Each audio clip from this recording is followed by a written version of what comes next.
spring, and I know a lot's going on in Williamston. I've been through here a lot, and it seems like there's a lot happening. Let's just start by talking about economic development here, the first part of the year and going into the summer. What's going on here in Williamston? Yep. So a couple of things. Last week we closed on the Brock Lane property. So that'll Saratoga Oaks and Saratoga Villages. I expect construction to start there any day now. I did speak with Ingles Corporation last week, and while they didn't give me the news I wanted to hear, they also gave me some encouraging news. Obviously, the economy, state of the economy has been pretty rough, particularly in finding contractors, and the numbers that come in from the contractors that you do find are astronomically high. Ingles normally builds 4 stores a year. They built 1 in the last 2 years due to the construction prices, stuff like that. So they will not be, it's not coming as fast as what we had originally expected it to come. But I did talk to their executive directors and their board of trustees, and they're all firmly committed to coming to Williamston. They just, it's a little bit slower than what we'd anticipated originally. In the meantime, we are using that facility though for training and other things, the old Ingles and, old Winn-Dixie and Ace Hardware. Before we get too far past it, yep. Give people a quick recap of what's going on out there in those new developments. People might know how many houses, what kind of stuff's going on out there you were just talking about. Okay, so we're talking about Saratoga Oaks and Saratoga Villages on Brock Lane. That'll be 2 different price points, basically the same general area that the town owns or owned that property. That was the old Milliken property that's along Brock Lane. That's about 60 homes, 30 in Saratoga Oaks, 30 in Saratoga Villages. Very nice high-end area that'll have walking trails throughout, curb and gutter. It'll be the first subdivision in Williamston in a long time that we've had curb and gutter and that type of stuff. So we're very excited about that. Again, that's going to be right along the trail. They actually will have a trailhead built into that subdivision, so you'll be able to park there. It's open to the public. There'll be about 20, 25 parking places there that you can get out and walk the trails or walk to the park or even to the school, before long along that trail system. So that's Saratoga Oaks, Saratoga Villages. We also have about a 35 home development on Minor Street that's happening now there at the 4-way stop by Palmetto Middle School. And then we also have about 90 homes slated to go in on Mahaffey. That's Mahaffey and First Street, that total property there at the city owns. And other than just, people know having more people can be helpful. Remind people why it's important to see this kind of growth in housing for Williamston. Well, there's a number of different reasons. The first one, obviously, is the tax revenue that will generate. Number 2, we've talked with our citizens. We know what they've asked for, what they want, and a lot of times, in order to support a business like what they want, it requires that additional population that's required. We want to grow, but we also want to grow very smart. So, particularly with town-owned properties that we own, we're going above and beyond what national code calls for, or even what our local zoning requires. We're going above and beyond, for example, the trails and stuff like that on that property. So, you look at things like sewer, for example. We're ready to treat 1 million gallons a day to go through our sewer plant, and right now we run about 350 to sometimes 500,000 gallons a day. It costs about the same amount to treat whether you're doing 500,000 gallons or 1 million gallons a day. Well, obviously that additional revenue will help shore up sewer because our sewer, we run in the red every single year, so we'd like to see that get in the black pretty soon. Basically, water ends up shoring sewer quite frequently in our budget cycle. So, in addition to that, you look at the water side of it. We pay Anderson Regional X amount for X amount of gallons, whether we use it or not. So, any additional coming in is, you say free money. It's not really free money. It's desperately needed money to help keep our water and sewer intact without having to raise rates. Any other new businesses or any other new industry coming in here? There's some things I can't talk about right now that'll be coming up in our work session. We'll be discussing the executive session this week, and then Monday at our council meeting. Stay tuned. We've got some pretty decent announcements to be made there, hopefully, if we can get some contractual details worked out. I will drop you a hint and tell you that it involves the old water treatment plant, as well as the pump house across from it, and will also involve the historic depot here in Williamston. So collectively, I'll give you a hint. Collectively, that area will be known, if everything passes, will be collectively called Big Creek Station. So we're looking forward to a pretty exciting thing. And the idea is to take that property that currently is a liability for the city and turn it into an asset. And one of the big things that I think is important is that they create that as a destination. And so I think that's one of the things Williamston lacks, is the ability to be a destination. We've got a beautiful park, we've got a lot of amenities, but if you live in Simpsonville or you live in Fountain Inn or Travelers Rest or something, there's no reason to wake your wife and kids up on Saturday morning and say, hey, let's go spend the day in Williamston. So we hope to be able to facilitate that and generate an area that will be regional, will be a draw to Williamston. And it kind of extends the park as well. It absolutely does, yes. It's fully connected via, I believe, about a 10-foot trail that goes through there. So we're super excited about the possibilities of that. Again, more details to follow this week and next week. What are some of the challenges of your upcoming budget? What are y'all looking at for the year here? Everything's going up as far as commodities. Anything we have to purchase, whether it be water, prime example is water. Anderson Regional has went up, I think collectively 8 times. The town of Williamston has just absorbed that. We have totaling about 20%, pretty close to 20%. That's devastating to a budget, and we have not went up. We've chosen not to. This year we may have to look at increasing rates just to be able to accommodate for some of that growth, or some of that growth in the budget. So you've got that. You've got, we're capped by Act 388 as far as what we can do, so our hands are tied. Even if we wanted increased taxes, the maximum amount, I think last year would have generated a whopping $20,000 in the overall budget, so it's not really worth the political fallout to even consider it. So everything's going up, but we've remained steady, and some of the ways we've dealt with that issue is just to simply tighten our belts and do like everybody else who now has to pay $3 or $4 for a dozen eggs, and $3 or $4 for a loaf of bread. We've had to buckle our belts just like everybody else has, and deal with the state of the economy. Any other things in the budget people might be interested in? Nothing too drastic. We don't anticipate any major budget cuts as far as personnel or anything like that. We're operating pretty well bare bones, the same as we've been doing since I've been mayor. No major things in the budget that I foresee. Again, we're getting ready to start those conversations this month and next month, and extending that on into June. We hope to have second reading in June, be ready to go for July. I noticed Bojangles is almost done. Bojangles almost done. Any other new business? It's almost bow time in Williamston. Any other new businesses opening up here between now and summer? End of the summer? Not anything that's right on the radar between now and summer. Again, there's a couple things in the works that I can't speak to right this very moment. I will tell you that the town of Williamston has purchased the old Main Street Motors property, as well as the property behind Main Street. I refer to that commonly as the Boyd property.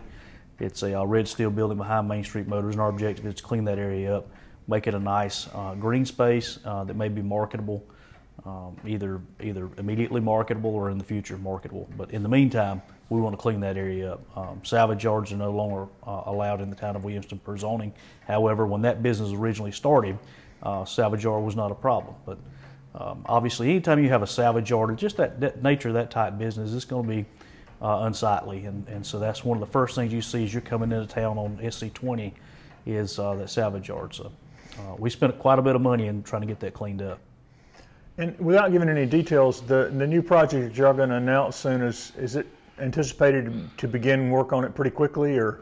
I believe contractually it will be 12 months. That'll be up to council to decide, but we'd expect break ground and start seeing some fruits of that labor to come to fruition within 12 months. And there's some low-lying fruit there too that'll come pretty quickly, and then there's some other things that'll take a little bit longer due to more in-depth construction.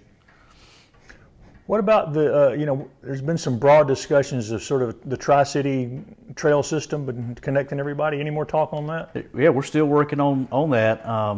We're part of the Regional Planning Commission. Right now we're part of GPATS. And I think West Pelzer is part of GPATS as well. And that's one of the things that the trail will connect in the plan over down Depot and connect basically the Tri-City area, Williamston, Pelzer, and West Pelzer together along and continue on the Saluda River.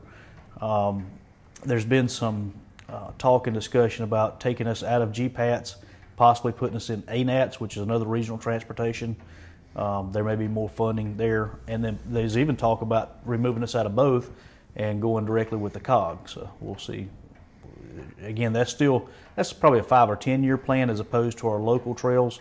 And again, we expect to start construction this summer on the phase 2 of our trail system that'll continue out through cross over Williams Street, past Veterans Park, and continue down along the creek bank over toward Mill Street and the new Saratoga villages. That has been funded. That's an ARC grant. It's a 50-50 match. It's about $600,000 worth of project. So the town will come up with $300,000 out of hospitality tax, and then the remaining $300,000 will come from ACOG, or Appalachian Regional Council. We're talking about trails. Let's talk about roads. How many miles of municipal roads does Williamston have? I know a lot of y'all stuff's county roads. You would hit me with that, and I apologize. I don't know the actual just a ballpark number. Figure. I would guess probably 10, 12 miles or more of roads. Probably considerably more than that. But with that said, let me give you a quick update on it. The city does not have a paving budget per se. We never have had a paving budget. That was typically handled by the county back years ago, and then long about, I guess in the early 2000s, the General Assembly stated if you have X amount of population, you're responsible for those roads. Well, we've got no means of collecting a gas tax. The state handles that, and they divvy those monies out to the County C Funds Committee. So the process by which, if we identify a road that needs paving, and we believe we've identified quite a few, we pass by resolution of council. These are the roads we're requesting to get paved. We submit that to the County C Funds Committee. And for lack of a better word, we say, pretty please, could you please help us? And they don't have an unlimited supply of money either. But what we found this being more troubling is the lack of available contractors to complete the projects. We were pushed to the back burner the past couple of years with C Funds Committee, and this year, I guess as you would consider it our turn, we're a little over $1 million in funding that's been allocated directly to the town of Williamston to pave roads. Now keep in mind, in the town of Williamston, you got state roads and you got city roads. A good portion like Main Street, Hamilton, Palmetto Road, William Street, Mill Street, those are all state roads. Minor Street, so identifying what are state roads is very important. And if there's a pothole or something on state roads crews are pretty good about coming and fixing those potholes, and we stay on the top of them as well. The problem is, with that over $1 million of funding, the County C Funds Committee requires a 10% match. That's $100,000 of money that's unbudgeted that we got to come up with it somewhere. But I've told our council, and our council agrees that when we have an opportunity like that, it presents itself to really make a positive difference. If we've got to dip in the reserves for $100,000, let's do it, and let's make a drastic improvement. The problem is there's not an available contractor, so we're told it'll be the end of 2025 before we start seeing construction on those roads that have been approved. So that's a long time to wait, but we'll keep throwing cold patch in it and doing what we can to make them drivable. As we're moving into spring and summer, how are your recreation programs going here? Recreation programs are booming. Williamston always has fantastic recreation programs. We made a lot of field improvements this year, particularly with baseball field. We brought in new field dirt from the lower part of the state. Doesn't have a lot of rocks in it, so some really good quality dirt. We put in covered dugouts this year, thanks to a PARD grant. We've got some fencing updates we've made. So a lot of good stuff coming on. I think we run about 800 that participate in our Williamston recreation program. A lot of things that people don't realize, that recreation program costs the town residents about $200-something thousand a year is what's budgeted for youth recreation, and 90% of those kids don't even live in the town of Williamston. It's within the incorporated town limits. So we think, and we know we're providing a valuable service to our not only Williamston residents but our surrounding community. But we believe strongly, our council believes strongly in our youth recreation program because it does provide such a benefit to the community, whether it's hospitality tax of folks coming in and eating and dining at our restaurants, filling up their vehicles, that type of stuff. But not only that, just providing things for our kids to do and providing an amenity, just one more amenity that the city does offer. And how valuable is that hospitality tax for Williamston? Hospitality tax is unbelievably valuable. I'll be honest with you, Greg, had I been on council when it was first talked about and introduced, I probably would not have supported it. But in hindsight, looking at what that does for our town, it makes a big difference. And if it's used properly and appropriately to bring people in, just like it was designed to do, to continue to bring people in, give people recreation and things to do, tourists, that type of thing, if it's used appropriately, it's a very good thing. Williamston has benefited tremendously. You look at our beautiful park, our recreation program, those are things we would not be able to do. There's no way, shape, form, or fashion we could do that on the scale that we do it now without the hospitality tax. No way. And speaking of the park, a lot seem to be getting a lot of use out of the upgrades over there. What kind of feedback are you getting on that? The pickleball courts are unbelievably good. I know council, when I first heard of pickleball, when I first brought it up, I know in the community, everybody thought I'd lost my mind. And people were like, what in the world is pickleball? But it's a growing sport. It has been a tremendous asset for us. We've had several tournaments out there. These are impromptu tournaments. These are not organized by the city. I don't have the staff or resources to manage and set up for tournaments. But these folks, they'll call me and they say, hey, we're with XYZ Group. We'd like to have a tournament down there. Can we reserve 4 courts or even all 8 courts for a Saturday from 9 to noon? Yep, no problem. And we'll reserve them for them. And we've had unbelievable access to those courts. It's been phenomenal. Saturdays and Sundays, it's hard to get a court. So those people, and keep in mind, that's something that'll last us for 20, 40, 50 years, we hope. And that'll continue to build. Those folks that are coming and playing pickleball, they'll dine in our restaurants, they'll fill up their cars. They'll do the same things that our youth recreation program does, which continues to snowball that hospitality tax. So that's what we're hoping will continue. And speaking of the park, that seems to be sort of the cornerstone of events. What are some of the major events coming up here in the spring and the summer? All right, I'm gonna borrow my sheet for this. So we got quite a few stuff going on. In April, April 1st, we have the Palmetto Business Association Easter egg hunt in the park with a rain date of the 8th. We'll have pictures with the Easter Bunny, that type of stuff. We got wrestling here at Town Hall, April the 14th, 6:30. April the 22nd.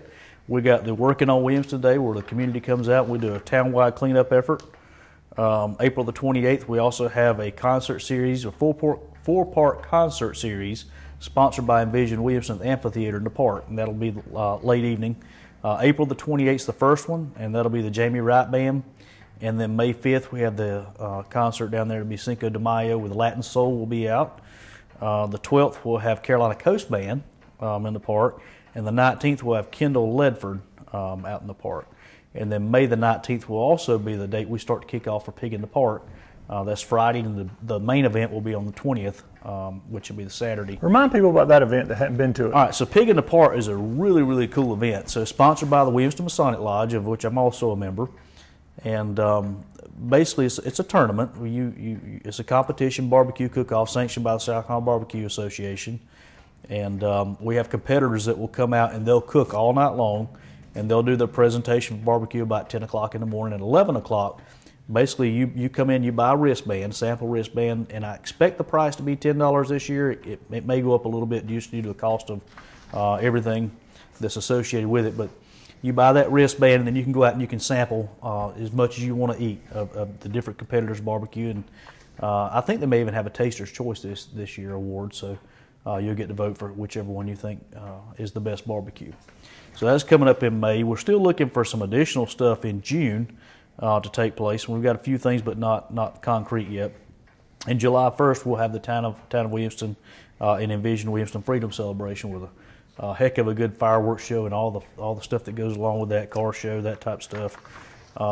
The car show will be sponsored by the fire department. So we're looking forward to that on July 1. That's all I've got for the summer. I do have some stuff already on the schedule for August. Obviously, Spring Water Festival. I'll be coming up the 4th Saturday in August. People forget how big a festival it is. Oh, my Lord. Spring Water Festival is our premier festival in town. And we saw attendance decline over the years. A lot of it's been due to the heat and the weather. Because 4th Saturday in August in South Carolina is pretty doggone hot. But the Spring Water Festival Committee is looking into making a few little changes here and there that we think will bolster attendance. We're excited about it, the direction they're taking. We know the potential for Spring Water Festival because we've seen it, year after year. So we're hopeful this year that we'll have more folks attend Spring Water Festival. Some good changes in store for it. Anything else going on in Williamston between now and the end of the summer people need to know about? I can't think of anything major that's going on between now and then. We are getting ready to start the Mill Village Waterline Project. That's over $1 million project that will replace all the water lines of the entire Mill Village, including Lander Street and in and around Mount Vernon Mill. People will notice a difference. Oh, you'll notice a huge, huge difference. Number one, your water pressure will be better. Number two, lines that's been in the ground since the 30s and 40s, guess what? They're going to have sediment in it. Even though we flush them every year, we do all the things that you would typically do with a water system. you'll find less leaks, those type things. We're replacing with ductile iron in certain areas, and then other areas will be the PVC plastics pipe. A lot more reliable, a lot more robust as well. We're actually increasing the size and the diameter of the line, which will increase pressure, which will also allow more flow and allow for more development to take place along the Mill Village. You know, prior to me taking office, there had not been a new home built on the Mill Village since 1975. That's a long time. And so, you know, we've seen about 10 new homes being built on the Mill Village proper, and that's huge. A lot of that's due to the city efforts of coming through and dilapidated homes that have been abandoned or burned out or whatever. We're either buying that property or we're making the property owner by civil action clean those properties up. And a lot of times that ends up being the end result is the city takes possession of that property, and then we go through and clean it up and market it to folks who are building nice homes that are affordable homes too on the Mill Village. So we're excited about those projects as well. The same thing's happening over on the historically African American community. We're working very hard over there. We're seeing new homes under construction there. It's something we hadn't seen in years. So we're super excited about that. I do want to talk to you about something else too. The Gossett Railroad Bridge. I am happy to report we have not had a strike on the Gossett Railroad low bridge since we installed the curtains and the speed bumps there. So we'll go consider that a success. For people who aren't over here and have not been following that on social media, tell people how many, you had signs up warning people. Oh my Lord. So we literally had, I think at last count, 15 or 16 signs, every kind of sign you could possibly think of warning people. This is a low bridge. It's been a low bridge since as long as I've been alive, and probably way before that.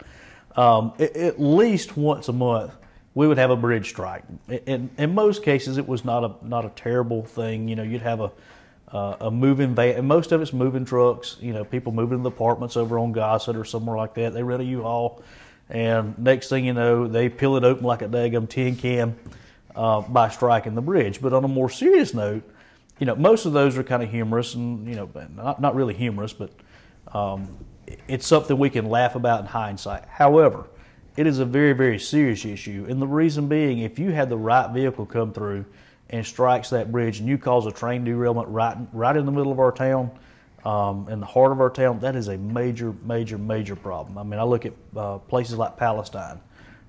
That could very easily happen here if the right, you know, conditions presented itself. So my job as mayor, first and foremost, is ensuring the safety of our residents, and in conjunction with working with the railroad, SCDOT, and any other agencies that are involved, we've created a remedy and a solution that you're going to hit that curtain before you hit the bridge. So anybody hits that bridge has to be incredibly stupid. Yes, I said it. You would have to be incredibly stupid to hit that bridge at this point in time. It's been a joint effort. I'm proud to say with Greenville Western Railway as well as SCDOT. We took that road over from SCDOT so that we could put the curtain up and design it how we wanted to design it, which we knew would work. And I'm proud to report that it has worked so far.